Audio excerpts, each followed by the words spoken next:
हरे नमः. धर्माचा जण मूर्तिमान पुतळा भासे जना भूवरी. दीक्षा देऊन जो जगतिया बद्धास हो उद्धरी. वाणीने वदता भागवती कथा व्यासा प्रती भासला. तो हा गुरु श्री जनार्दन असा पाटांगणी शोभला. सद्गुरुनाथ महाराज की जय. हरे नमः. अक्रूरवाच नतोऽस्म्यहं त्वाखिल हेतुं नारायणं पुरुषमाद्यमव्ययं.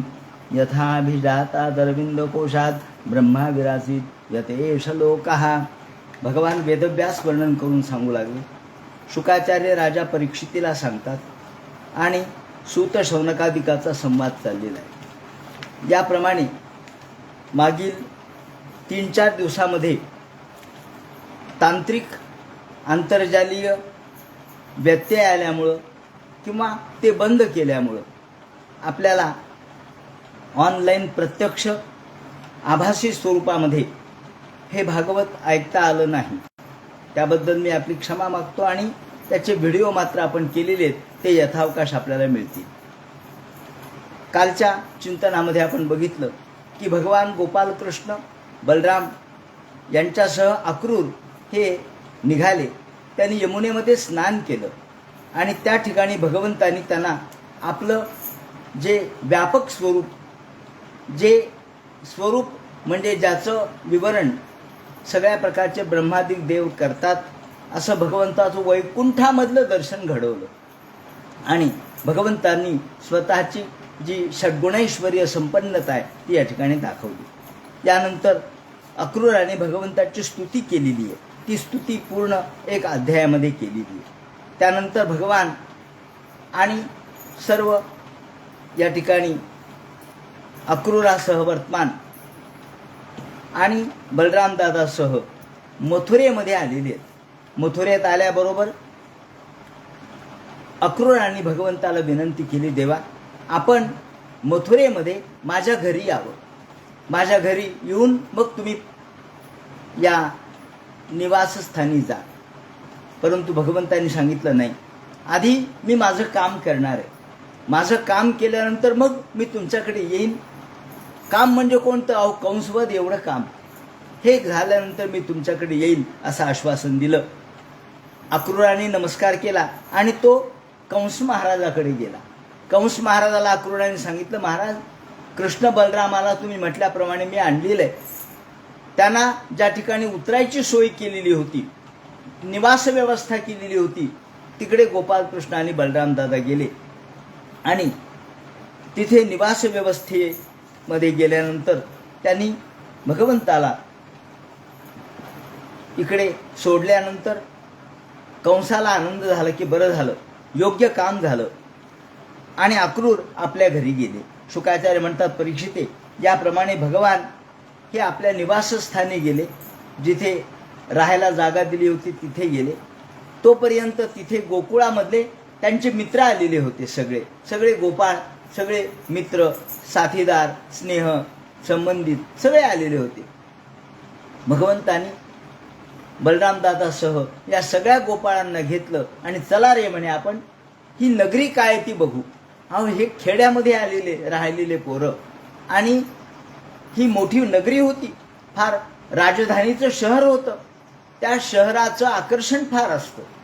शहर कसं आहे, तिथे कशा प्रकारच्या उंच उंच इमारती आहेत, रस्ते कसे आहेत, लोक कसे आहेत, त्याप्रमाणे घरं कसे आहेत, या संबंधीचं कुतूहल असतं. खेड्यामध्ये काय, एक साधं मातीचं अशा प्रकारचा रस्ता आणि गुरं बैल याच्या पलीकडे काय आहे. पण शहरामध्ये मात्र ही सगळी राजधानी असल्यामुळं पुरीम प्रविष्ट कंसाय, आपण ही राजधानी बघू म्हणून सगळे गोपालकृष्णासह निघाले आणि मथुराम प्राविशत गोपैदुष्गो परिवारिताः. सगळे बलराम दादा आणि कृष्ण आपल्या गोपाळांसह मित्रासह निघाले. त्या मथुरेचं वर्णन केलेलं आहे. मथुरा किती सुंदर होती. काय होतं ते म्हणतात, ददर्शताम स्फाटिक तुंग गोपुर अत्यंत उंच उंच अशा प्रकारच्या इमारती होत्या. त्याचप्रमाणे मंदिरं होते आणि मंदिराचे शिखरं होते. त्याला गोपुर म्हणजे उंच उंच अशा प्रकारच्या दरवाजे, फाटकं, त्याचप्रमाणे उंच अशा प्रकारच्या त्याच्यावरती झेंडे लावलेले होते, निशाणं लावलेले होते. सगळीकडे नगरी सुशोभित केलेली होती.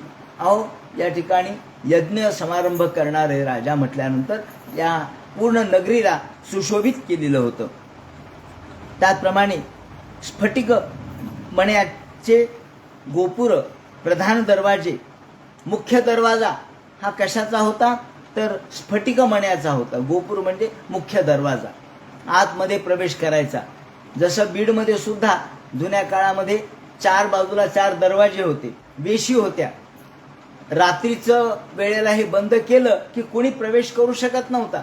सगळ्या बाजूनी तटबंदी आहे. जुन्या काळातल्या ही शहरांची स्थिती अशीच होती. तटबंदी होती उंच उंच आणि त्याला मोठमोठे अशा प्रकारचे दरवाजे असायचे की जे बंद केले की आतमध्ये कोणी येऊ शकत नव्हतं. याप्रमाणे उंच उंच अशा प्रकारचे दरवाजे पाहिले. बाबा बाबा, हत्तीने धडका दिल्या तरी सुद्धा उघडत नव्हते. मथुराम प्राविशत गोपैर दृश्य परिवारिता ददृशताम स्फाटिक तुंग गोपुर द्वाराम बृहद हेम कपाट तोरणाम.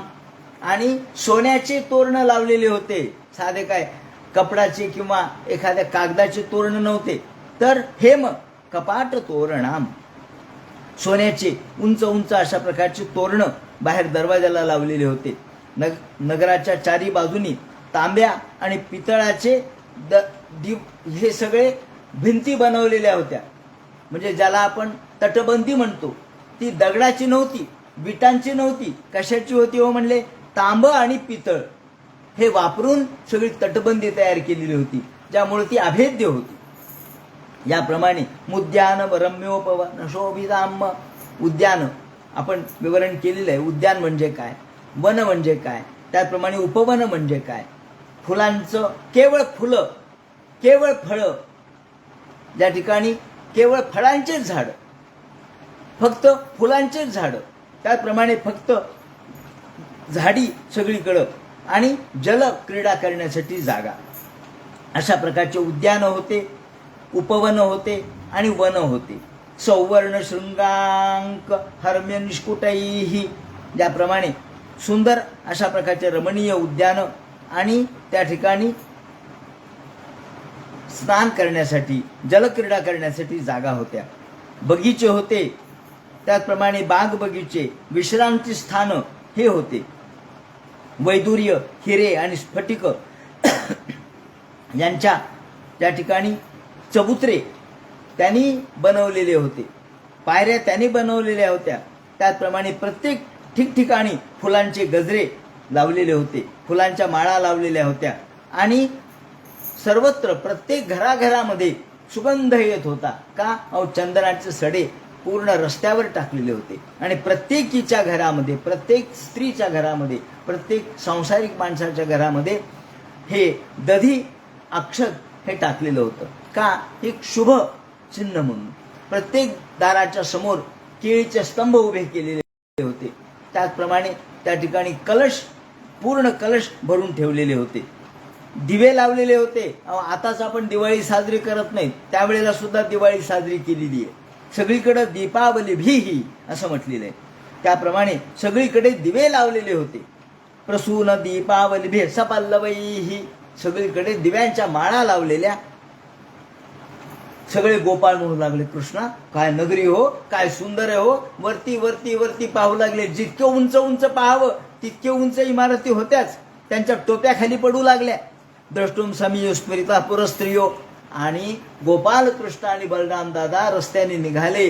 हे सगळ्या गावातल्या लोकांना कळालं, वार्ता कळाली, अरे कृष्ण आलेत, कृष्ण आले. कृष्ण आलेत म्हणल्याबरोबर काय धावपळ झाली बायकांची, माणसांची, मुलांची गर्दी सुरू झाली. रस्त्यामध्ये तर लोकांची गर्दी होती, मुलांची गर्दी होती, वरती सगळ्या स्त्रियांची गर्दी. स्त्रियांना रस्त्यावर यायला वेळ नव्हता किंवा त्या येऊ शकत नव्हत्या.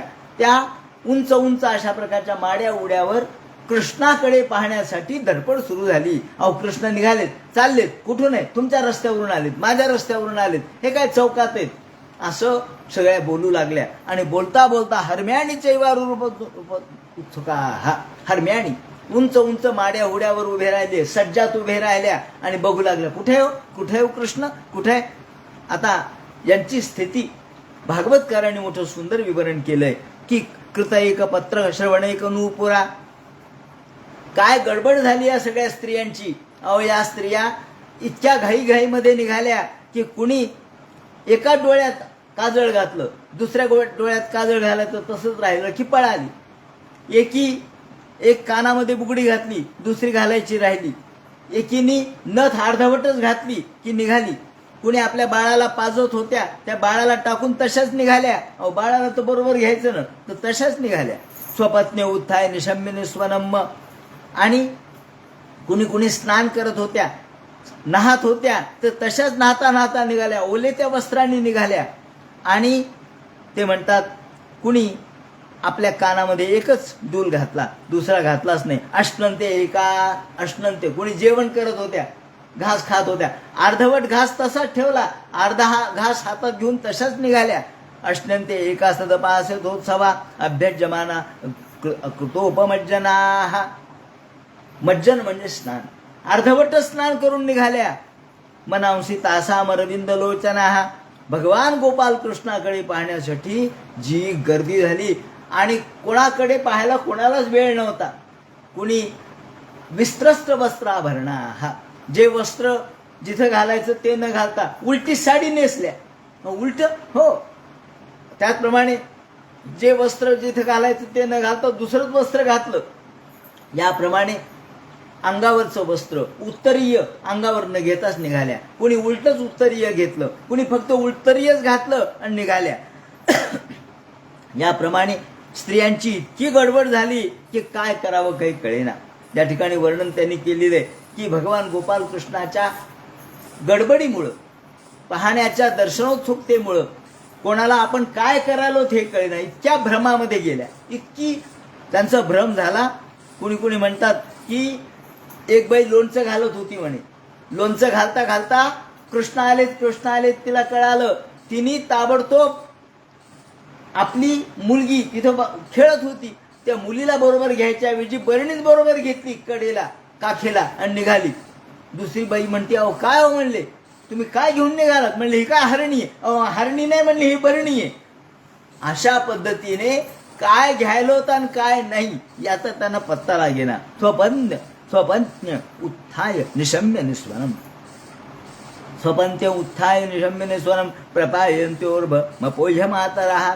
कुणी आपल्या बाळाला पाजत होत्या तर तशाच अर्धवट निघाल्या आणि भगवंताकडे बघू लागल्या. प्रासाद शिखरारूढा. जिथं मिळेल जागा तिथे उभे राहिल्या. कुणी उंच उभे राहिल्या, कुणी प्रासादामध्ये उभे राहिल्या, आपल्या मोठ्या प्रकारच्या दरवाजामध्ये उभे राहिल्या, कुणी माडीवर उभ्या राहिल्या, कुणी सज्जात उभ्या राहिल्या आणि भगवंताकडे पाहण्यामध्ये तल्लीन झाल्या. आणि कृष्णाकडे पाहिल्यानंतर त्यांना कशाचंही भान राहिलं नाही, थोडक्यात बेभान झाल्या. हातामध्ये फुलं घेतले होते, त्या फुलांचा वर्षाव भगवंताकडे करू लागल्या. दध्यक्षत सोदपात्रही. कुणी अक्षता टाकू लागलं, कुणी दही आणि अक्षता मिसळून टाकू लागलं, कुणी फुलांचा वर्षाव करू लागलं. आणि मग एकमेकींमध्ये बोलायला लागल्या, हो हाय हा बलराम आहे, हा पांढऱ्या केस असलेला गोरा पान हा बलराम आहे, आणि तो सावळ्या रंगाचा आहे ना तो कृष्ण आहे, पिवळा पितांबर धारण केला. अहो यांनी पुतना मारली, अहो यांनी बकासूर मारला, यांनी आघासूर मारला, यांनी 7 दिवस पर्वत आपल्या करांगुलीवर धारण केला. याप्रमाणे एकमेकीमध्ये बोलू लागल्या. बाबा काय मुलगा आहेत म्हणे, काय सुंदर रूप आहे, आणि इतकं लहान, अजून तर यौवनामध्ये सुद्धा आले नाहीत, तरुण सुद्धा झाले नाहीत, केवळ ज्याला किशोर वयातलं, या ठिकाणी केवळ कैशोर वय, किशोर वय, कुमार वय होतं. 10 वर्षाचं वय होतं, 10-10.5 वर्षाचं वय, 11 वर्षाचं वय होतं. रजकम. आणि आपल्या बाल गोपालासह त्यांच्या खांद्यावर हात टाकून हसत, कधी हास्य करत, कधी विनोद करत, कधी वरती पाहत, कधी या इमारतीची शोभा पाहत निघाले. पाहता पाहता त्यांनी पाहिलं की आपले वस्त्र जरा खराब आहेत. आता आपल्याला राजाच्या दरबारात जायचं तर वस्त्र चांगले पाहिजेत, निदान इम्प्रेशन पडलं पाहिजे, वस्त्र चांगले पाहिजेत, इस्त्रीचे पाहिजेत, स्वच्छ धुतलेले पाहिजेत. आपले काय गबाळे वस्त्र आहेत हो खेड्यातले. तेवढ्यात एक रजक समोरून येत होता, एक परीट. त्याच्याजवळ कंसाचे सगळे वस्त्र होते. त्याला रजकाला त्यांनी कृष्णाने विचारलं, अरे तुझ्याकडे काय रे, तुझ्याकडे कपडे दिसत आहेत, आम्हाला दे ना कपडे.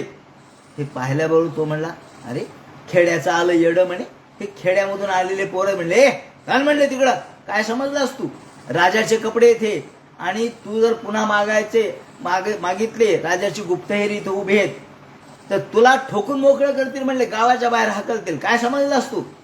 कृष्णाने पाहिल्याबरोबर त्याला असं दुरुत्तर केलेलं ऐकलं की कृष्णाने ताबडतोब आपला तळहात घेतला आणि तळहातानेच त्याचं शिरच्छेद केला. गोपाल कृष्ण भगवान की जय. काय होतो कृष्णाजवळ, कला तलवार नाही, बर्चा नाही, काही नव्हतं, कोणत्या प्रकारचं शस्त्र नाही, अस्त्र नाही. मग काय, अहो ही कत्ती मारली, कत्ती, ज्याला आपण आज कुंफू कराटे म्हणतो. कृष्णाला कराटे येत होते, हे कराटे आहेत. कराटेमध्ये काय असतं, ज्या नुसत्या हाताचा वापर करतात परंतु इथल्या नरडीची नस तोडून टाकतात. श्रीकृष्णाने ताबडतोब त्याची नस तोडून टाकली नरड्याची. तो धाड दिशेने खाली कोसळला. कोसळल्याबरोबर सगळे चकित झाले, सगळे रस्त्यावर बघू लागले, अरे अरे अरे, पाहणं बघता बघता एका नुसत्या हाताच्या चापटीच्या आघाताने याने रजकाला मारलं. तेवढ्यात पुढे एक तंतुवायक होता, टेलर तंतुवायक म्हणजे टेलर. ते कृष्ण म्हणले, अरे आम्हाला कपडे घालून देतो का. तो म्हणला, हो महाराज, मी तुम्हाला सगळे व्यवस्थित कपडे करून देतो. त्याने कृष्णाला पिवळं धमक वस्त्र दिलं, बलराम दादाला निळं वस्त्र दिलं आणि त्यांच्या मापाचं करून दिलं. आणि सगळ्या बाकीच्या गोपाळांना सुद्धा सगळे वस्त्र तुझ्या मापाचे आम्ही शिवून देतो म्हणे. हे काय, आत्ता त्याला टीप मारतो, ताबडतोब करून देतो. ताबडतोब माप घेतले की करून दिलं. अगदी बरोबर फेट बसले सगळ्यांना वस्त्र. काय दिसायला लागले सगळे पोरं जणू काही राजबिंडेत. कृष्ण बलराम तर काय भगवंताचेच अवतार होते. बदनंती लुग्नंती लुंपंती सगळे म्हणू लागले, अहो काय कृष्णाचं रूप आहे. प्रत्यक्ष कृष्ण आपलं डोळ्यांनी प्यावा असं वाटू लागलं. पाहता पाहता पाहताची वाटे. कृष्णाचं रूप असं होतं, पाहता पाहता आपण पाहावाची वाटे. ज्याच्याकडे पाहता पाहता कंटाळा येत नव्हता, पाहावाच वाटत होता. बदनंती घ्नंती लुंपंती तृप्तम राजकुलानी वै. आणि भगवंतानी हे केल्याबरोबर पुढे मालाकार होता. त्या मालाकाराला त्यांनी ताबडतोब भगवंताचा सत्कार केला. त्याला त्यांचे पाय धुतले, त्याप्रमाणे त्यांना चंदन लावलं आणि या मालाकारांनी भगवंताच्या गळ्यामध्ये माला अर्पण केल्या. भगवंतांनी त्याला सारूप्य मुक्ती दिली आहे. आपल्यासारखं रूप दिलंय त्या मालाकाराला. सारूप्य महात्मनः तस्य प्रसन्नो भगवान प्रादा सारूप्य महात्मनः. भगवंत प्रसन्न झाले आणि स्वरूपता मुक्ती त्याला दिली आणि सांगितलं, तुझ्याकडची संपत्ती जन्मभर कमी होणार नाही. श्रियमच परमाम लोके बलेश्वरे स्मृतींद्रियम. तुझ्याजवळ बल राहील, संपत्ती राहील आणि ऐश्वर कायम राहील. हा सुदामा नावाचा मालाकार होता. त्याप्रमाणे पुढे भगवान निघाले आणि जाता जाता नाही वाम विषमादृष्टी सुरदोष जगात मनोहो. सगळे लोक चर्चा करू लागले, काय सामर्थ्य आहे, काय लावण्य आहे, काय सौंदर्य आहे. तद्भक्तेषु सौरादम. भगवान शुकाचार्य म्हणतात, तिथून जाता जाता त्या राजपथावरून जाताना कृष्ण आणि बलराम पुढे निघालेले आहेत. गोपाळ त्यांच्या सोबत आहेत. तेवढ्यात एक सैरंध्री म्हणजे ती अष्टवक्रा होती. कोणी त्रिवक्रा म्हणतात, कोणी अष्टवक्रा म्हणतात, पण ती सैरंध्री होती. सैरंध्री म्हणजे नृत्य करण्यामध्ये कुशल, गायन म्हणण्यामध्ये कुशल, अशी सैरंध्री होती. पण ती सुंदर अशा प्रकारचा अंगराग तयार करायची, चंदन तयार करायची, जे चंदन कंसाला फार आवडायचं. पण ती 3 ठिकाणी वाकडी होती. तिचं चेहरा सुंदर होता, पण 3 ठिकाणी वाकडी, कोणी म्हणतात 8 ठिकाणी वाकडी होती. याप्रमाणे कुब्जा असं तिचं नाव. ती चालली, ती तिरपी चालू लागली. कृष्णाने तिच्या रूपाकडे पाहिलं. तिचं वदन सुंदर होतं. त्याप्रमाणे ती गोरीपान दिसत होती. वयही कमी होतं. श्रीकृष्णाने विचारलं, बाईसाहेब तुम्ही कोण आहात आणि असं तिरप का चाललात आणि हातात काय तुमच्या. तिने पाहिलं आणि ती म्हणली, काय गोड भाषा आहे, काय लावण्य या मुलाचं, कोण असेल हा? आणि त्याच्याकडे उत्तर देताना ती म्हणाली, महाराज अहो मी सैरंध्री आहे, मी केलेलं जे अंगराग आहे तो कंसाला फार आवडतो. तुम्ही असं वाकडं तिरपं का चालू लागले? ते म्हणे, काय करावं, खूप औषधं केले, उपाय केले, आयुर्वेद झाला, त्याचप्रमाणे होमिओपॅथिक झालं, सगळे ॲलोपॅथी झालं, सगळ्या पॅथी संपल्या, पण माझी वाकडेपणा कोणी देऊ केलाच नाही. तेवढ्यात श्रीकृष्ण म्हणले, ठीक आहे. तिने पाहिल्याबरोबर श्रीकृष्णाला सगळा अंगराग लावून टाकला. कृष्ण आणि बलरामाच्या अंगाला, सगळ्या हाताला, त्याचप्रमाणे त्यांच्या छातीला, कपाळावर आपलं सुंदर अशा प्रकारचं गंधलिंपन करून टाकलं आणि हसू लागली. कृष्णाने पाहिलं, खरोखर आपल्याशी एकनिष्ठ आहे. कृष्णाने सांगितलं, मी करू का काही मदत? ती म्हणे, काय करता, मला येते म्हणे विद्या. येती, मग कर ना मग. असं म्हणल्याबरोबर श्रीकृष्णाने काय केलं, वर्णन असं केलेलं आहे. कोणती विद्या होती ही उल्लापन विधान विद्या होती, असं वर्णन केलेलं आहे एका ग्रंथामध्ये. उल्लापन विधान विद्या. या उल्लापन विधान विद्या म्हणजे काय, वाकडी वस्तू सरळ करणे. अहो तुमचं वाकडं मन कृष्ण नाही काय सरळ करीत, तर मग कृष्णाजवळ ही विद्या आहे. तुम्ही वाकडेपणाने जरी कृष्णाकडे आलात तरी कृष्ण तुम्हाला सरळ करतो. तेव्हा सगळे दुष्ट हे वाकडेपणानेच आले होते. पूतना वाकडेपणानेच आली होती, पण तिला सरळ केलं देवाने. ही फक्त शरीराने वाकडी होती, मनाने चांगलीच होती. श्रीकृष्णाने ही उल्लापन विधान विद्या, वाकडी वस्तू सरळ करण्याची विद्या म्हणल्याबरोबर श्रीकृष्णाने सांगितलं, ठीक आहे. त्यांनी पद्भ्यामाक्रम्य प्रपदे, तिच्या डाव्या पायावर कृष्णाने उजवा पाय दिला आणि तिच्या हनुवटीला खालून धरलं आणि 2 बोट खाली धरून वरती हिसका दिला. हिसका दिल्याबरोबर ती सरळ झाली. सरळ झाली, नुसती सरळ नाही झाली, ती सुंदरही झाली.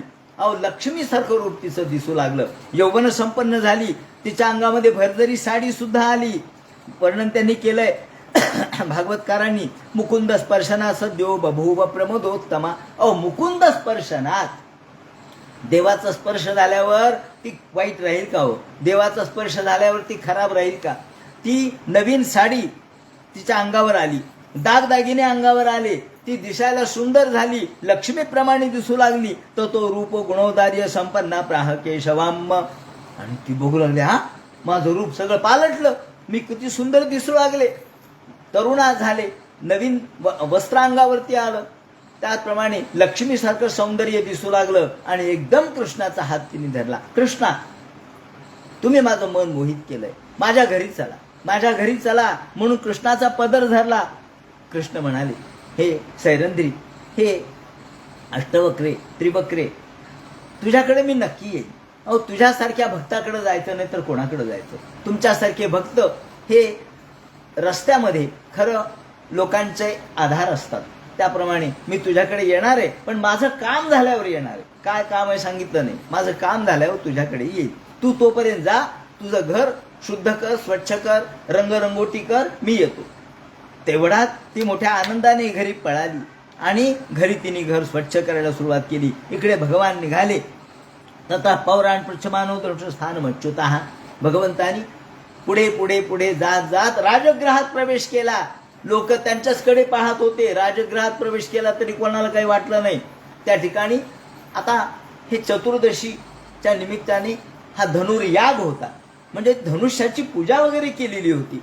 आणि धनुष्य तिथे पूजेचं जे सामग्री ठेवली होती, धनुष्याची पूजा अर्चा करून त्याला माळा अर्पण केल्या होत्या, त्याप्रमाणे तिथे होम हवन चाललेलं होतं. त्या ठिकाणी धनुष्य ठेवलेलं होतं.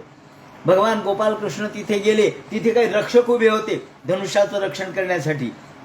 कृष्ण गेले, बलराम गेले आणि जाताना त्या सेवकाने अडवलं, हे कुठे चाललात तुम्ही? ते म्हणे, काही नाही, आम्हाला दर्शन घ्यायचे धनुष्याचं, हे धनुष्य ठेवलेलं, आम्हाला दर्शन घ्यायचे. नाही नाही, तुम्ही नाही घ्यायचं म्हणले दर्शन. असं म्हणल्यावर कृष्णाने त्या तिथल्या रक्षकाला आधीच आपल्या एका चपटीने खलास केलं आणि नंतर आतमध्ये गेले. आतमध्ये गेल्याबरोबर कृष्णाने डाव्या हाताने ते धनुष्य घेतलं, उभं केलं, त्याला दोरी लावली आणि काढ काढ काढ काढ धनुष्य क्षणात मोडलं. त्याचा आवाज कंसापर्यंत गेला. कंस घाबरला, काय झालं काय झालं काय झालं. ते म्हणले, लोक म्हणले काय झालं, आवाज कशाचा झाला हो? आवाज कशाचा झाला? नृणाम विकृष्य प्रभंजन मध्ये तो. कुणी कुणी म्हणलं अहो कृष्ण बलराम आलते, त्यांनी धनुष्य मोडलं. म्हणजे कळेपर्यंत तर कृष्णाने हातात धनुष्याचे दोन्ही टोकं घेतले. यांनी एक तुकडा घेतला, त्यांनी एक तुकडा घेतला. त्याने वर्णन केलंय, यथेक्षुदंडम मदकर युक्रमा. एखाद्या हत्तीनं ज्याप्रमाणे सहज ऊस तोडावा, ऊसाचं कांड तोडावं, त्याप्रमाणे कृष्णाने धनुष्य तोडलं. आणि कंसाचे सेवक येईपर्यंत तर कृष्ण तिथून बाहेरही पडले. आणि जे कुणी आले सेवक, त्यांना धनुष्याने मार दिला, ते खलास झाले. आणि क्रुद्धो धन्वन आदाय शकल येताम लग्न तू. आणि दोन्ही धनुष्याचे हे टोकं घेतले, ते तुकडे घेतले आणि निघाले. गोपांच्या सोबत पुन्हा गप्पा मारत मारत, विनोद करत करत गोपांच्या बरोबर निघाले. आदर्शनम. आणि या वेळेला मात्र कंस भयभीत झाला. ज्या वेळेला त्यांच्या कानावर वार्ता आली की धनुष्य तोडलं, हे कळल्याबरोबर मात्र त्याला झोप येईना. तो दिवसभर अस्वस्थ होता.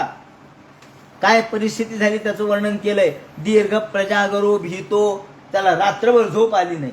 दुसऱ्या दिवशी आता रंगमंचाच्या निमित्ताने त्या ठिकाणी कुस्त्या होणार होत्या रंगमंचावर. दुसऱ्या दिवशी कार्यक्रम होता, खरा मुख्य कार्यक्रम. म्हणून आदल्या दिवशी निवांत झोपायचं, तो कुठं झोप यायलीये. तो बहुन्यच्या स्टो भय था. मनामध्ये घाबरला होता, थरथर कापत होता. भय, त्याच्या मागे भयच लागलं होतं. नाही, हा कृष्ण म्हणजे माझा शत्रू आहे नव्हे, माझा मृत्यू आहे. मृत्यू दौत्य कराणीच. त्याला वाटू लागलं की हा मृत्यूदूत आपल्या घरात आलाय, आपण स्वतःहून बोलवलंय, आता काय करावं. अदर्शनम. त्याला काय होऊ लागलं, त्याने आरशात बघितलं तर त्याला स्वतःचं डोकं दिसलं. अरे माझं डोकं कुठे गेलं, मला माझं मस्तक का दिसत नाही. अदर्शनम स्वशिरसहा प्रतिरूपे च सत्यपी. त्याला दोन दोन गोष्टी दिसायला लागल्या. अरे ही वस्तू दोन आहेत का, एक आहे? लोक म्हणले एक आहे ना, तुम्हाला दोन दिसायला लागले का? मग दोन दोन गोष्टी दिसायल्या, एकाच्या गोष्टी दोन दिसायल्या. आपलंच रूप आपल्याला दिसणं, डोकं गेल्यासारखं दिसायला लागलं. द्वितीयच वैरूप्यम ज्योतिषाम तथा. त्याप्रमाणे छिद्र प्रतीच छायायाम. आपली सावली पाहिली तर सावलीमध्ये छिद्र दिसायला लागले. अरे म्हणले हे काय? आणि स्वपादा नामदर्शनम. रात्री स्वप्न, झोप तर होतच नव्हती, पण अर्धवट झोप लागली, त्यात स्वप्न पडलं. काय स्वप्न? असं पडलं की आपण गाढवावर बसलोय, आपल्या अंगाला कुणीतरी माळा घातल्यात, आपल्या गळ्यामध्ये तेल लावलंय, आणि आपण नग्न, आपण उलट्या पद्धतीने निघालो, उलट गाढवावर बसून निघालो आणि दक्षिणेकडे चाललो. असा दिगंबर अवस्थेमध्ये आपण आहोत, असं स्वप्न पडू लागलं. आणि एकदम घाबरून जागा व्हायला लागला. काय हो, काय स्वप्न पडलं मला? मला स्वप्न असं पडलं की प्रेतवरिष्वंगा, की मी गाढवावर बसलोय, माझी प्रेतयात्रा चालली आहे, त्याचप्रमाणे मी विष खायला लागलोय, असं स्वप्न पडलं. त्याचप्रमाणे माझ्या लाल अशा प्रकारच्या माळा माझ्या गळ्यामध्ये घातलेल्या आहेत. कुणी जपा कुसुम नावाचं एक हे असतं, जसं आपण लाल अशा प्रकारचं एखादं जास्वंद असावं त्याप्रमाणे जपा कुसुम, त्याप्रमाणे ते कोणीतरी अंगामध्ये त्यांच्या माळा घातल्यात हे दिसू लागलं. स्वप्न याच्यामध्ये अपशकुन झाले, प्रत्यक्षातही अपशकुन दिसू लागले. सारखं मनामध्ये भय दिसू लागलं. पाण्यात कृष्ण दिसायला, जेवणात कृष्ण दिसायला, स्वप्नात कृष्ण दिसायला, जागृतीत दिसायला. इकडं पाहताना कृष्ण आला काय, कृष्ण आला काय, कृष्ण आला काय. जे भय लागलं माणसाला, भय मागं लागलं म्हणजे काही सुधरत नाही. आणि ज्याप्रमाणे आपण म्हणतो हे त्यांच्या लोकांच्या मनामध्ये ज्याप्रमाणे भय असायचं, भीती वाटायची सगळीकडे लोकांना, एखाद्या मनामध्ये एखादी गोष्ट आली की भय आपोआपच निर्माण होतं. आणि हे तर मृत्यूचं भय आहे. अशा मृत्यूच्या भयाने अन्यानी चैत्यभूतानी स्वप्न जागृतानीच. रात्र झाली कशी तरी सकाळ झाली. सकाळ झाल्याबरोबर इकडे मल्लांनी आपल्या आपल्या हाबूक ठोकले होते.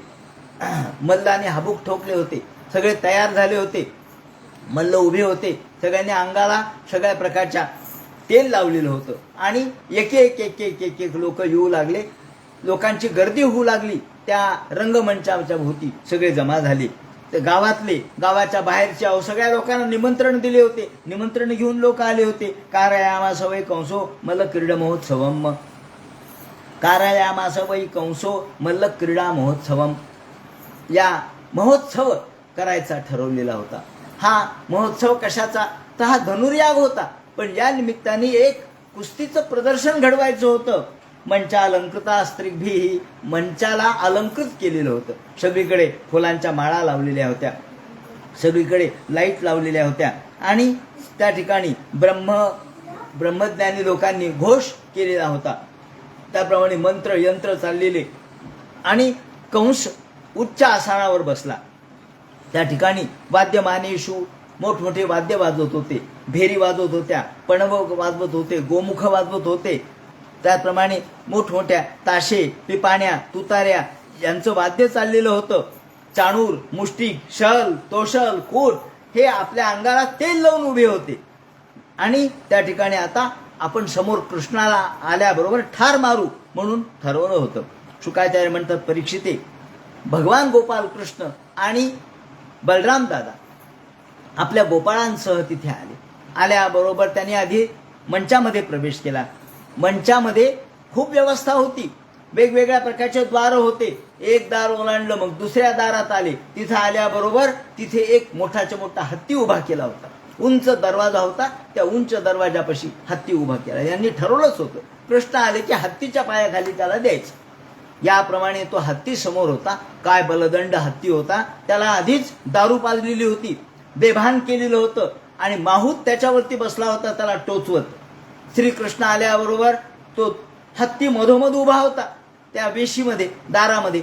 कृष्ण म्हणले माहुताला, ए माहुता, त्या हत्तीला बाजूला कर, मला आतमध्ये जायचंय.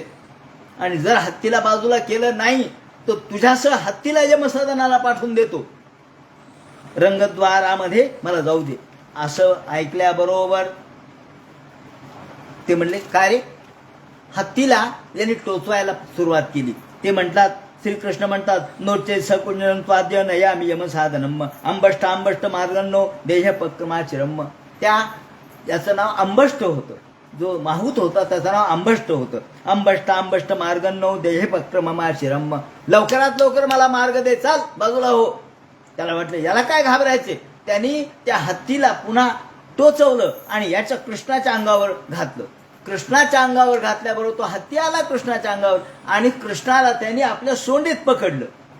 कृष्णाला सोंडीत पकडलं, पण कृष्ण इतके बारीक झाले की सोंडीतून निघाले की त्याच्या पायाखाली गेले. हत्तीच्या पायाखालचं हत्तीला काही दिसत नसतं, त्याला बाजूचं दिसतं, एकदम आपल्या खालचं दिसत नाही. शरीर उंच मोठं असतं ना, त्यामुळे स्थूल असल्यामुळे त्याला खालचं काही दिसत नाही. कृष्ण त्याच्या पायाखाली गेले, त्याच्या मागे गेले आणि त्याच्या शेपटीला धरलं आणि गरगर गरगर फिरवायला सुरुवात केली. तेवढ्यात तो हत्ती पुन्हा वळला आणि कृष्णाला पुन्हा धडका देण्यासाठी निघाला. कृष्ण पडल्याचं नाटक केलं कृष्णाने, खाली पडल्याचं. तेवढ्यात हत्तीला वाटलं की आता या कृष्णाला दातानेच खाली दात त्याच्या अंगावर टाकावेत आणि ठार करावं. तेवढ्यात कृष्ण तिथून निघाले. ते दात त्या फरशीवर आदळले आणि त्याचे दातच तुटले. हत्तीचे दात भगवंतांनी तोडून काढले आणि मग मात्र त्याची शेपटी धरून त्याला गरगर गरगर फिरून त्या माहुतासह त्याला आपटलं. दोन्ही दात श्रीकृष्णाने आपल्या जवळ घेतले. एक बलराम दादाने घेतला, एक कृष्णाने घेतला. आणि एवढ्या सगळ्या झटापटीमध्ये कृष्णाच्या अंगावर त्या हत्तीचं सगळं रक्त उडालं. हत्तीचं रक्त कृष्णाच्या अंगावर उडालं, बलराम दादाच्या अंगावर उडालं. हातामध्ये ते दात घेतले, ते आपल्या खांद्यावर घेतले. जसं नांगर मुसळ घ्यावं त्याप्रमाणे आपल्या खांद्यावर दात घेतले आणि निघाले. आपल्या लहान लहान या मुलांबरोबर निघाले, गोपाळाबरोबर निघाले. आतमध्ये गेले. आतमध्ये गेल्याबरोबर कसे दिसले कृष्ण, श्रीकृष्ण कसे दिसले. आता मंचाजवळ कृष्ण येऊ लागलेले, मंचाजवळ आलेत आणि मृतकम विपमुत्सृज्य, तो हत्ती तर ठार गेला, मेला. पुढे आले. रंगम विभिषतो राजन, रंगमंचावर आले. ज्या ठिकाणी आता हे कुस्त्यांचा समारंभ आहे, कुस्त्यांची दंगल आहे, त्या ठिकाणी आले. आणि तिथे आल्याबरोबर कसे दिसले. समोर हे चाणूर, मुष्टिक, शल, तोशल कृष्णाकडे पाहत होते, बलरामाकडे पाहत होते. मागे सगळे लोक मोठमोठे राजे होते, रजवाडे होते, ऋषी होते, मुनी होते, स्त्रिया होत्या, मुलं होते, नागरिक होते, सगळे लोक होते. आणि कंस उच्च आसनावर बसून पाहत होता. कृष्ण एकच कृष्ण आहे, पण कसे दिसले याचं वर्णन त्यांनी केलेलं आहे. कृष्ण कसे दिसले ते म्हणतात, मल्लानाम अशनिर नृणाम नरवर स्त्रीणाम स्मरो मूर्तिमान. प्रत्येक जणाला कृष्ण कसा भासला हे मोठं सुंदर विवरण केलेलं आहे. नवरस किंवा 10 रस आपण म्हणतो, या 10 रसांचं वर्णन या ठिकाणी केलेलं आहे. भागवतकारांनी सुद्धा टीका करताना त्या 10 रसांचं विवरण केलेलं आहे. मल्लानाम अशनिर, मल्ल जे मोठमोठे होते, ताकदवान, अहो पर्वतप्राय मल्ल होते, त्यांना वाटलं की हे प्रत्यक्ष वज्र आपल्या समोर आले. मल्लानाम अशनिर नृणाम, राजे होते, सगळे राजे, रजवाडे, मांडलिक, ते म्हणे खरोखर सम्राट हा आहे. राजांना वाटला हा सम्राट आहे. या सगळ्या मल्लांना वाटलं की हे वज्र आहे, वज्रच आपल्या अंगावर पडणार आहे. जर वज्र डोंगरावर पडलं, पर्वतावर पडलं तर पर्वताचं चूर्ण होतं. त्याप्रमाणे स्त्रीणाम, स्त्रिया बसल्या होत्या, गावातल्या होत्या, त्याप्रमाणे मथुरेतल्या होत्या. त्यांना वाटलं प्रत्यक्ष मदनाचा पुतळा आहे, मदनाचा पुतळा. अशा प्रकारचा कृष्ण दिसला. गोपानाम, मुलं त्यांचे मित्र होते, ते म्हणे हे आपले मित्र आहे, आपण यांच्याबरोबर खेळलोत ना, कृष्णाबरोबर गाई वासर बरोबर खेळलोत, विटीदांडू खेळलोत, सोपारंब्या खेळलोत, हा आपला मित्र आहे. गोपानाम स्वजनो सताम क्षितिभुजाम, आणि जे क्षितिभुज राजे त्यांना खऱ्या अर्थानं हा रक्षण करताय असं वाटलं. स्वजनाचं रक्षण करणारा असा हा खऱ्या अर्थाने क्षत्रिय आहे असं वाटलं. आणि शास्ता स्वपित्रो शिशुहू, ज्या ठिकाणी नंद यशोदा आल्या होत्या, त्यांना वाटलं हा आपला मुलगा आहे. कृष्णाकडे प्रत्येक जण वेगवेगळ्या भावनेने पाहत होता. कृष्ण एकच होता, पण प्रत्येकाला वेगळा दिसला. आणि भोजपती म्हणजे प्रत्यक्ष कंस, याला कृष्ण म्हणजे मृत्यू दिसला. हा माझा मृत्यू आहे, माझ्या समोर उभा आहे. मृत्यूवर भोजपतेर विराड विदुषाम, जे विद्वान होते, जे ज्ञानी होते, त्यांना प्रत्यक्ष हा भगवान म्हणजे विराड विदुषाम, हा खऱ्या अर्थाने परमात्म तत्व आहे असं दिसलं. योग्यांना हा प्रत्यक्ष योगित्वाचं तत्व दिसलं. आणि वृष्णीनाम, सगळे वृष्णीकुलातल्या लोकांना हा प्रत्यक्ष ईश्वर भासला. ज्याप्रमाणे त्यांनी वर्णन केले की प्रत्येक जण कसा दिसला. भागवतकार या ठिकाणी म्हणतात की हे वेगवेगळे जे रस आहेत ते कसे रस आहेत, कोणकोणते रस आहेत ते म्हणतात. रौद्रोद्भुतश्च शृंगारो हास्यम विरोधयस्तथा भयानकश्च बीभत्स शांतस प्रेम भक्तिकाः. या ठिकाणी 9 रस किंवा 10 रस कोणकोणते, त्यामध्ये रौद्र, अद्भुत. रौद्र रस कोणाला दिसला, तो या वीरांना किंवा जे युद्ध करणारे आले होते मल्ल, त्यांना हा रौद्र रस, अद्भुत रस या ऋषी लोकांना दिसला. शृंगार रस, त्याचा आविर्भाव स्त्रियांच्या मध्ये निर्माण झाला. हास्य, आपल्या गोपालांच्या मध्ये हास्य रस. वीर, सगळ्या क्षत्रियांना तो वीर दिसला. भयानक आणि बीभत्स, भयानक रस हा दिसला तो प्रत्यक्ष कंसाला. आणि शांत रस दिसला तो मुनींना. भगवंत एकच आहे, पण 9 रसांची, 10 रसांची अभिव्यक्ती एकाच कृष्णामध्ये या ठिकाणी प्रगट केलेली आहे. यथा नटाविती निर्भयत्वम दर्शितम असं याने वर्णन केले. ज्याप्रमाणे नट हा अभिनेता ज्याप्रमाणे वेगवेगळे रूप धारण करतो किंवा आपल्या एकाच रूपात अनेक, जसं आपण म्हणतो ना, लक्ष्मण देशपांडेने नाही का या त्यांच्या नाटकामध्ये किंवा एकपात्री प्रयोगामध्ये ज्याप्रमाणे अनेक रूप धारण केले, एकच व्यक्ती आहे पण वेगवेगळे रूप धारण केले. का, कसं काय करता आले? अभिनयाच्या द्वारे. हे जसं 9 रसांचा, 10 रसांचा साक्षात्कार हा नट जसा घडवतो, त्याप्रमाणे श्रीकृष्णाने या ठिकाणी हा रसांचा साक्षात्कार घडवला. आणि या ठिकाणी भागवतकार म्हणतात रंगंगत साग्रजाः, रंगंगत साग्रजाः, रंगमंचावर प्रत्यक्ष एखाद्या नटाप्रमाणे भगवंत दिसला आणि प्रत्येकाला रौद्र, अद्भुत, शृंगार, हास्य, वीर, वात्सल्य, भयानक, बीभत्स, शांत आणि प्रेमभक्तीचा अनुभव प्रत्येकाला दिला. आणि कंसाला तर प्रत्यक्ष तो मृत्यू दिसला. आणि मग या ठिकाणी तिथे चाणूर समोर आला.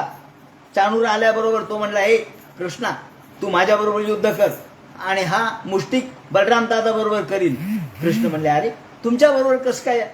अहो म्हणले, मुद्दाम तुम्हाला या कंस महाराजांनी पाचारण का केलंय? तुम्ही फार हुशार आहेत म्हणे, तुम्ही युद्ध कौशल्यामध्ये, तुम्ही कुस्ती करण्यामध्ये पटाईत आहेत, तुम्ही गोकुळामध्ये कुस्त्या मारल्यात भरपूर, तेव्हा तुमची कुस्ती पाहण्यासाठी मुद्दाम कंस महाराज बसलेत, तेव्हा तुमच्या कुस्तीचं कौशल्य दाखवा. ते म्हणे, अहो कुस्तीचं कौशल्य आम्ही दाखवू, पण आमच्या बरोबरीच्या. अहो वजन गट असतो ना, आज सुद्धा आपण कुस्ती कोणाशी लावतो? बरोबरच्या वजन गटातल्या. 52 किलो वजन गटाची 52 किलोशी कुस्ती, 50 वजन गटाच्या 50 वजन गटाची कुस्ती अशी असते. समानता असते ना. का कोणी 100 किलोच्या वजन गटाबरोबर काय 40 किलोच्या वजन गटाचा व्यक्ती कुस्ती खेळू शकतो का? नाही, हे चुकीचं होईल. म्हणले, आम्ही समानतेच्या समान आमच्या बरोबरीचं कुणी आणा, आम्ही कुस्ती खेळू. नाही म्हणले, तू काही लहान आहेस का? म्हणले, एवढा मोठा हत्ती, 10,000 हत्तीचं बळ असलेला तो मारला म्हणे, तू एकट्याने मारला, सहज मारला, तू काही लहान नाही, चला आमच्या बरोबर खेळ. असं म्हणून त्याच्या समोर आले आणि युद्ध सुरू झालं, म्हणजे कुस्ती सुरू झाली. त्या कुस्ती सुरू झाल्याबरोबर इकडे सगळे लोक म्हणू लागले, हे काय चांगली गोष्ट नाहीये. अहो हा काय रंगमंच आहे का काय? ही कुस्तीचं प्रदर्शन आहे का काय? हे बरोबर नाही. अहो हे कुठं पर्वतप्राय असणारे हे राक्षस कुठं, आणि हा कोमल अंग असणारे भगवान गोपाल कृष्ण कुठं? तन बलाबलवत युद्धम, हे युद्ध बलाबल नाहीये, दोघांच्या योग्यतेचं नाही. मग व वज्र सार सर्वांगो, वज्रासारखे कठीण असलेले शरीर कुणीकडं आणि कोमल अंग असलेले कृष्ण कुणीकडं? शैलेंद्र सन्निभव व चाती कुसुमा साराऊ, कुसुम एखाद्या फुलाप्रमाणे मऊ असलेले अंग असलेले कृष्ण कुणीकडं? कैशोरो नाप्त यौवनव, किशोर वयातले, अजून यौवनात सुद्धा प्रवेश केला नाही, अजून तरुण सुद्धा झाले नाहीत, मिसरूड सुद्धा फुटले नाहीत, असे हे. आणि हा तर एवढा प्रचंड ताकदवान असा मल्ल, त्याच्याबरोबर हे युद्ध. चला रे चला म्हणले, अशा पद्धतीच्या ठिकाणी आपण थांबणं योग्य नाही. अशा सभेत जर कोणी थांबलं तर त्याला पाप लागेल. चला, सगळ्यांनी सभा त्याग करायला सुरुवात केली. ऋषी मुनी ज्ञानी मोठमोठे वृद्ध यांनी सभात्याग करायला सुरुवात केली. यात्रा धर्म समुत्तिष्ठेन, ज्या ठिकाणी धर्म नाही तिथे थांबायचं नाही. आणि त्याप्रमाणे लोकांनी चला चला चला सभात्याग करा, निघा. गडबड सुरू झाली लोकांची. आणि इकडे कृष्ण चाणूराबरोबर युद्ध करू लागला, मुष्टिक बलराम दादा बरोबर युद्ध करू लागला. आणि रत्नीभ्याम, ठोशाला ठोसा, गुडघ्याला गुडघा, कोपराला कोपर, डोक्याला डोकं, याप्रमाणे जे ठो ठो ठो ठो युद्ध सुरू झालं. आणि श्रीकृष्णाच्या एका मुष्टी प्रहाराने हा चाणूर बेभान झाला. चाणूराला भगवान थापडा मारू लागले आणि त्यांच्या एकेका बुक्कीच्या प्रहाराने जणू काही आपल्या अंगावर वज्र पडलाय असं वाटू लागलं. आणि तेवढ्याच श्रीकृष्णाने त्याच्या छातीला मारल्याबरोबर त्याच्यातून रक्त बाहेर आलं. तो धाड दिशेने खाली कोसळला. बलराम दादा बरोबर युद्ध करणारा हा मुष्टिक, त्याला सुद्धा बलराम दादाच्या प्रहार सहन होईनात आणि त्याच्या भगवंतानी त्याला घेतलं आणि त्या शिळेवर आपटलं. त्यानंतर शल आणि तोशल आले, त्यांना सुद्धा भगवंतानी ठार मारले दोघांनी. नंतर कूट नावाचा दैत्य आला, तो एकटाच दोघांबरोबर लढू लागला. कृष्ण बलरामाने एका मुस्काडीत मारल्याबरोबर त्यांना खलास करून टाकलं. आणि मग मात्र कंस घाबरला. अरे शल गेला, तोशल गेला, चाणूर गेला, मुष्टिक गेला, कूट गेला, आता मात्र काही उपयोग नाहीये. आणि त्यांनी आपल्या लोकांना बोलवायला सुरू, हे कोण आहे रे तिकडे, इकडे या, इकडे या, या यादवांना हाकलून द्या, कृष्ण बलरामाला बांधून टाका. त्यांना गावाच्या बाहेर हाकला, त्यांच्या आई वडिलांना बांधा, ते त्यांना कारागृहात टाका, या गोकुळातल्या लोकांना हकलून द्या, असं म्हणायला लागला. पण कोण आहे हो समोर? समोर कोण येईना, नोकर नाही, चाकर नाही, कारण बाकीचे सगळे मल्ल, हे जण मेले की सगळे मल्ल घाबरून पळाले. त्यांनी सांगितलं आपला जीव वाचून पळाले, कोणी समोर आले नाहीत. आणि आता याची आज्ञा ऐकायला सुद्धा कोणी नव्हतं. हे कोण आहे तिकडं, या लवकर, यांना मारा, यांना या सभेमधून हकलून टाका. वितरांभव थप्पेताम पुत्रोर्बुधव बलम्म. आणि हे मूर्ख आहेत, हे माझ्या परवानगी शिवाय इथं आलेत, युधाते सौन्यम. असं म्हणल्यानंतर श्रीकृष्णाने विचार केला की आता आपण फार वेळ घालवायचा अर्थ नाही. निस्साय दुर्वृत्तो वसुदेवात्म जो पुरात, यांना हकलून टाका असा बरळू लागला. तेवढ्यात हातामध्ये त्यांनी, या कंसाने हातामध्ये तलवार घेतलेली होती, ढाल घेतली होती आणि तो त्या मंचावर उभा राहिला. त्याला वाटलं आता कृष्ण जर आला तर आपण तलवारीने त्याला मारावं असं म्हणून तो उभा राहिला. खरा इतकी उंच त्याचं सिंहासन होतं आणि हे खाली युद्ध चाललेलं होतं. मल्ल हे खाली होते, त्यांचं युद्ध खाली चाललेलं होतं.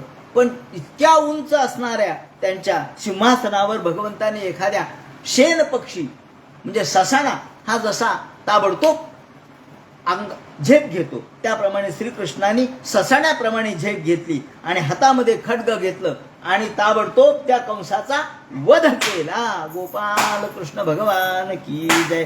तम खड्ग पाणी विचरंत माशू. त्याचा वध केल्याबरोबर त्याचे 8 भाऊ ते धावत आले. ते धावत आल्यानंतर बलराम दादा तिथे होते. बलराम दादानी त्यांच्या 8 भावांनाही खलास करून टाकलं. हा हा ती शब्द सुमान सदा भाऊ. आणि श्रीकृष्णाने त्याला मंचावरून खाली पाडलं. तो खाली त्या जिथे कुस्ती चालली होती तिथे येऊन पडला. याप्रमाणे सगळीकडे हाहाकार झाला. सगळे वारडाओरडा करू लागले. बाकीचे तर पळूनच गेले आणि इकडे सगळ्या लोकांनी श्रीकृष्णाचा जय जयकार केला. गोपाल कृष्ण भगवान की जय, गोपाल कृष्ण भगवान की जय. त्याप्रमाणे जय जयकार केला. आणि श्रीकृष्ण बलराम हे कसे दिसू लागले त्यांनी वर्णन केलं. एखाद्या राजबिंड्या अशा प्रकारचं त्यांचं रूप होतं. वीर श्रीयुक्त असं प्रकारचं रूप होतं. सगळ्या लोकांनी भगवंताला नमस्कार केला, जय जयकार केला. आणि ते नैमाम भो दिशो नीता भूत भेदसम. तेवढ्यात त्यांच्या बायका आल्या, अस्ती आणि प्राप्ती ह्या कंसाच्या पत्नी. आणि ह्या त्यांचे जे 8 भाऊ होते त्यांच्याही पत्नी आल्या आणि त्या तिथं रडू लागल्या. त्याच्या प्रेतावर पडून या बायका रडू लागल्या आणि म्हणू लागल्या, कंसा अरे तू चूक केलीस, तू या कृष्णाचा द्वेष केलास, ही मोठी चूक केली. तुम्हाला आम्ही सांगत होतो, त्या बायका कदाचित सांगत असतील यांचा द्वेष करू नका. तुम्हाला आम्ही सांगत होतो यांचा द्वेष करू नका, पण तुम्ही यांचा द्वेष केला. तुम्ही गायीचा द्वेष केला, तुम्ही ब्राह्मणांचा द्वेष केला, तुम्ही सज्जनांचा द्वेष केला. मग जो द्वेष करतो त्याला कधी सुख मिळतं का हो? बायकांनी शहाणपण शिकवलंय, पण मेल्यानंतर बायका म्हणू लागल्या, अहो भूतदृक् को लभेत शम. जे भूतदृक् आहेत, जे भूतांना, जे सामान्य माणसाला त्रास देतात, जे गोपाल कृष्णाची निंदा करतात, जे गोपाल कृष्णाला चा द्वेष करतात, त्यांना कधीच शांतता मिळत नसते.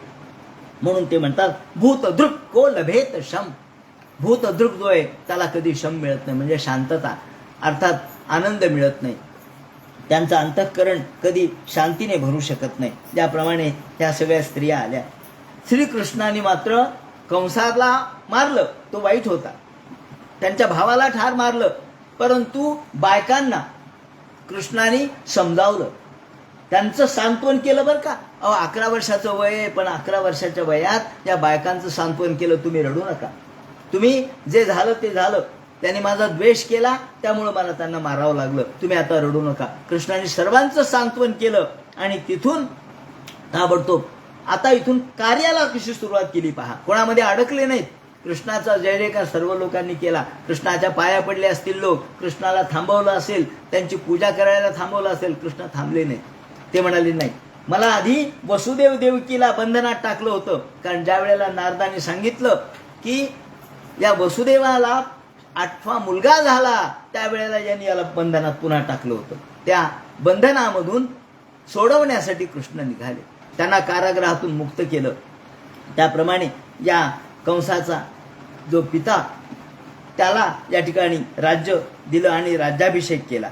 उग्रसेन त्याला राज्याभिषेक केला, त्याला राज्यावरती बसवलं आणि इकडे आई वडिलाकडे आले, वसुदेव देवकीकडे आले, त्यांना नमस्कार केला, त्यांच्या बंधनातून त्यांना मुक्त केलं आणि वसुदेव देवकीच्या पाया पडून श्रीकृष्ण बलराम अक्षरशः रडू लागले.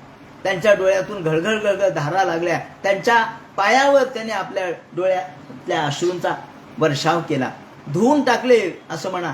त्यांचे पाय धुतले आपल्या डोळ्यातल्या अश्रूंनी. आणि कृष्ण म्हणू लागले, काय म्हणाले या ठिकाणी, कृष्णाचं म्हणणं ऐकण्यासारखं आहे, आजच्या मुलांनी ऐकण्यासारखं आहे. ते म्हणतात की मी आतापर्यंत तुमची सेवा करू शकलो नाही, धिक्कार असो मला, मी तुमचा पुत्र असून तुमची सेवा मला करता आली नाही, तुमची सेवा मी केली नाही. वृत्तींना दद्यातम प्रेत्यम स्वमासम खादयंती ही. आणि आई वडील तुम्ही असून सुद्धा मी तुम्हाला काही देऊ शकलो नाही. जे मुलं कशाने, धनाने, त्याचप्रमाणे श्रमाने आई वडिलांची सेवा करत नाहीत, ते मुलं असून नसून उपयोग नाहीये. ते म्हणतात वृत्तींना दद्यात, जे मुलं आई वडिलांना पोसत नाहीत, जे मुलं आई वडिलांना या ठिकाणी त्यांचं रक्षण करत नाहीत, त्यांना पैसा देत नाहीत, ते त्यांचं स्वतःच मांस खातात. किंबहुना त्यांनी म्हटलंय की यमराज हा त्यांना त्यांचा मांस खायला लावतो. वृत्तींना दद्यात तम प्रेत्यम स्वमांसम खादयंती ही. मातरम पितरम वृद्धम भार्यां साधून सुधम शेषुम गुरुम विप्रम प्रपन्नच कल्पोती बिभ्रशन स्मृता. आणि मला आतापर्यंत तुमची सेवा करायची संधी मिळाली नाही, मला क्षमा करा, मला क्षमा करा म्हणले, मी तुमची सेवा नाही करू शकलो. आता परिस्थितीत अशी होती की हे यांच्याकडे येऊ शकत नव्हते, क्षमा काय करायची. पण श्रीकृष्णाची वृत्ती पहा किती अत्यंत नम्र आहे.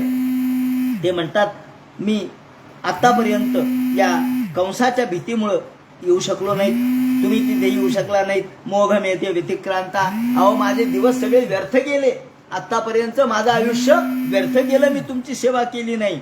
मोघम येते व्यतिक्रांता दिवसा वामनर्चता, हो हो तत्क्षण तुम्हाला असतात, मला क्षमा करा. याप्रमाणे भगवंताच्या तोंडून अत्यंत अंतःकरणपूर्वक प्रेमाची भाषा, अत्यंत विनम्रतेची भाषा या ठिकाणी प्रगटलेली आहे. आणि त्यानंतर ते म्हणतात तेवढ्यात नंद आणि यशोदा आले. नंद आणि यशोदा आले बरोबर नंद आणि यशोदेला भगवंत नमस्कार करतात. ज्या ठिकाणी नंद आणि यशोदेला सुद्धा भगवंताने या वेळेला सांगितलं की तुम्ही एखाद्या मुलाप्रमाणे मला वाढवलं. खरं म्हणजे मी तुमचा मुलगा नव्हतो, परंतु तुम्ही परका मुलगा सुद्धा आपला मुलाप्रमाणे वाढवला, मला जीव घातलं, खाऊ घातलं, माझे हट्ट पुरवले, माझे लाड पुरवले, मला आत्तापर्यंत मोठं केलं. तुमची मी कधीच परतफेड करू शकणार नाही असं म्हटलंय.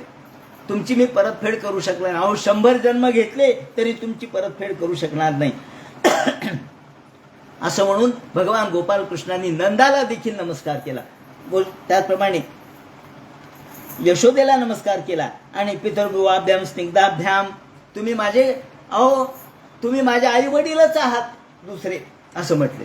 तुम्ही माझे दुसरे आई वडीलच आहात. पितृयुवाभ्याम स्निग्धाभ्याम पोषितो लालितो भृशम, तुम्ही माझं लालन केलं, पोषण केलं, पालन केलं, माझे लाड पुरवले. अहो पित्रोरभ्यतिका, आई वडील करणार नाहीत एवढं तुम्ही केलं.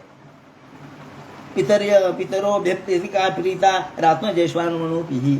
आणि आई वडील करणार नाहीत, सख्खे आई वडील करणार नाहीत एवढं केलं. सच स पिता साच जननी, तीच खरी आई आहे, तेच खरे वडील आहेत की जे मुलांचं रक्षण आपल्या पुत्राप्रमाणे करतात, परक्याचं रक्षण सुद्धा आपल्या मुलाप्रमाणे करतात. स पिता साच जननी यो पुष्णिता स्वपुत्रवत शिशून बंधुवी दृष्टा नकल्पे पोष रक्षणे. याप्रमाणे मग नंदाला आणि यशोदेवा यांना पाटावरती बसवलं, चौरंगावर बसवलं, त्यांना वस्त्र अलंकार भूषण दाग दागिने देऊन त्यांचा सत्कार केला. तेवढ्यात वसुदेवाने सांगितलं कृष्णा, तुझ्या जन्माच्या वेळेला, तुझा जेव्हा जन्म झाला त्यावेळेला मी मनाने सांगितलं होतं 10,000 गायी मी ब्राह्मणाला देईन असं मी सांगितलं होतं. पण माझ्याजवळ कंसाने एकही गाय ठेवली नाही. सगळ्या गायी त्यांनी आपल्या ग्रहामध्ये नेल्या, आपल्या गोधनामध्ये ठेवल्या. ते कृष्णाने सगळ्या गायी आणायला लावल्या, यांनी नेलेल्या. आणि 10,000 गायी त्यांनी म्हटल्याप्रमाणे आज ब्राह्मणाला दान दिल्या. कारण त्यावेळेला मनाने दान दिल्या होत्या, कारण हे कारागृहात होते, कुठलं दान देणार. याप्रमाणे आज त्या दान दिल्या. नंतर गोपालकृष्णाची मुंज या ठिकाणी केलेली आहे. उपनयन संस्कार केला.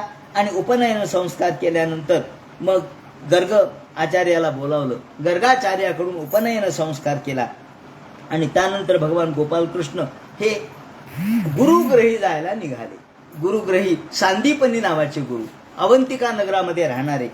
अवंतिका म्हणजे उज्जैन आजचं, या ठिकाणी तिथे भगवान गोपालकृष्ण आणि बलराम दादा गेले. आता तिथे गेल्यानंतर त्या सांदीपनीच्या आश्रमामध्ये ते कसं शिक्षण घेतात, कोणकोणतं शिक्षण घेतात, आणि नंतर मग जरासंध कसा येतो या संबंधीचं जे विवरण आहे तो सगळा भाग उद्याच्या चिंतनात सांगण्यात येईल. हरे नमः पुंडली